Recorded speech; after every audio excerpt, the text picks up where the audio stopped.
Thank you, Alexa. Well, nearly 250 million low-income New York City residents are affected by this because they rely on food benefits known as SNAP. They're now at risk of losing some, if not all, of their assistance. So that's because in a couple of weeks, new rules will go into effect that expands requirements and limits the number of exemptions. So here to break down what this means is Commissioner Molly Wasso-Park from New York City's Department of Social Services. So good morning to you. Thanks for taking the time to spell this all out for us. Absolutely. Thanks so much for having me. And before we get to all the changes, can you explain why this change in the timeline? Because from what we understand, this is going to go into effect in November, but it was supposed to happen in February? Right.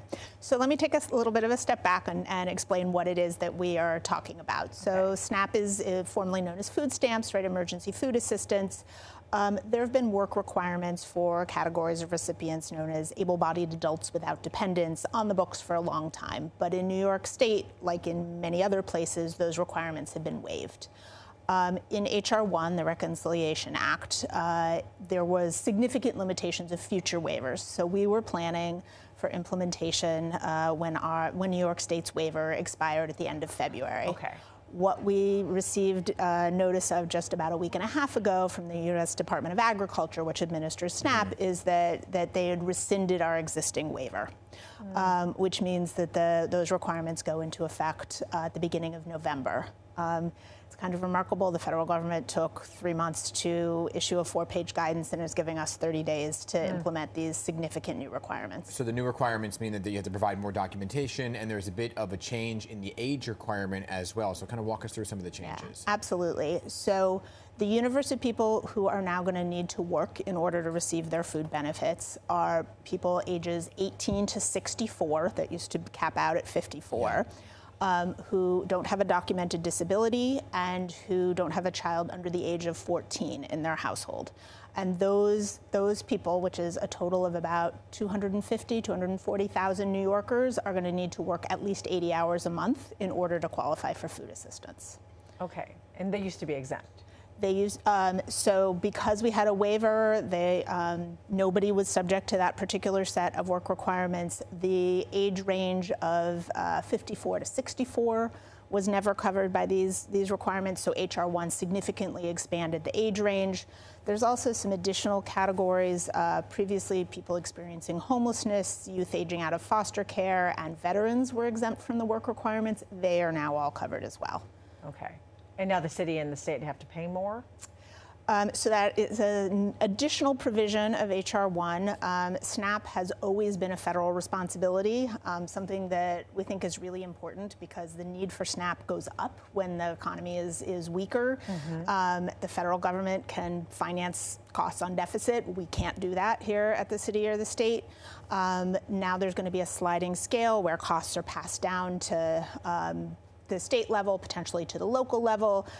Very technical breakdown of how that happens, but we are looking at potentially a cost share of about 15% here in New York State.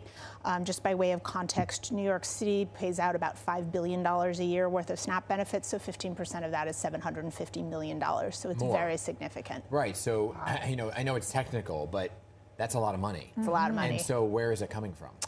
That's something that we are going to still need to work on, and that the next administration is going to need to work on. One of the things that we are focused on at the moment is really trying to make sure that we are processing our benefits as accurately as possible so that we can hopefully reduce that cost share. The cost sharing has another year or so before it goes into effect, so there is still some work to do there. Yeah, and that's a lot for people to kind of weed through and understand. So where can folks go to get this layout of all the changes? So right now, we would refer people to the State Office of Temporary and Disability Assistance, OTDA, which is our oversight agency and the entity that manages SNAP for New York State. They have terrific information on their website.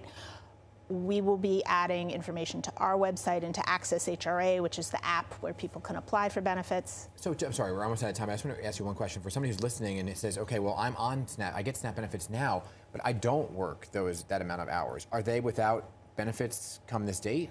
No. Great question. Okay. So we will be communicating directly with anybody who is impacted. We will connect them with a career counselor and provide support so that they can comply. There's about a 3-month grace period before people need to be able to document that before they will lose any benefits. And they can find that information. Yeah, we will be Otherwise. communicating Okay. directly with clients. Okay, great. Thank you so much. Thank you. That was a lot to. Yeah, no, weed it's through. a lot for folks right now. Kind of weaving. It's new. It's a Yeah. new way of doing things. It's going to take some learning curves too. You know, there's the period. What do they call it? The grace period? The grace period. Yeah. Well, not, when you're like what am I looking? What's the word I'm trying to say here? When you're going through a period and it's tough and you. Learning Yeah. curve. Yeah, the learning curve. Yeah. Thank you very much. Wow, my brain is not awake. It's okay, Dan. Thank you very much. It's been a Thank long you. week.